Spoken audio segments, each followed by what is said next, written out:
प्यारे बच्चों, problem number 83 को देखो। हमसे कह रहा why should the objective of a telescope have a large focal length. आप बताओ, जो ऑब्जेक्टिव लेंस होता है उसका लार्ज मतलब बड़ा एपर्चर क्यों रखा जाता है उस लेंस का। आपने अगर देखा हो तो कहीं ना कहीं टेलीस्कोप तो आपको कुछ इस तरह का दिखाई देता है। तो ये जो लेंस है छोटा वाला ना, ये हमारी आँख की तरफ को होता है और ये होता है ऑब्जेक्ट की तरफ को। लेट अस सपोज कि आपको इस ऑब्जेक्ट को देखना है, तो जो लेंस ऑब्जेक्ट की तरफ को होता है उसको बोलते हैं ऑब्जेक्टिव लेंस, और जो आंख की तरफ होता है उसको बोलते हैं आई पीस।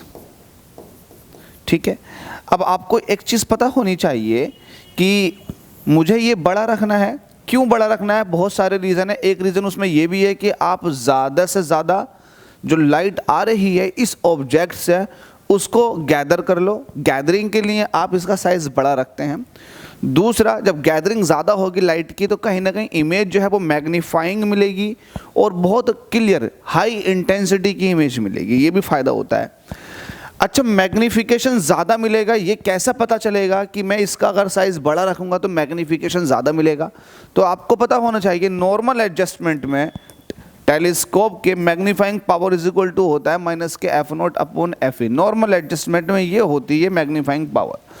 तो क्लियरली अगर आप फोकल लेंथ ऑब्जेक्टिव पीस की ज़्यादा रखोगे तो जितनी ज़्यादा फोकल लेंथ रखोगे उतना ही ज़्यादा आपको मैग्नीफिकेशन मिलेगा।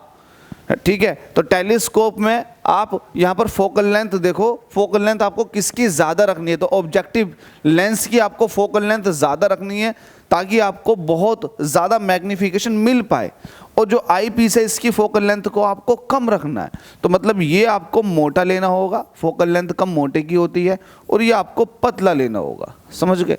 तो इसकी फोकल लेंथ कम होगी तो मैग्नीफिकेशन और ज़्यादा हो जाएगा। नेगेटिव साइन को भूल जाओ।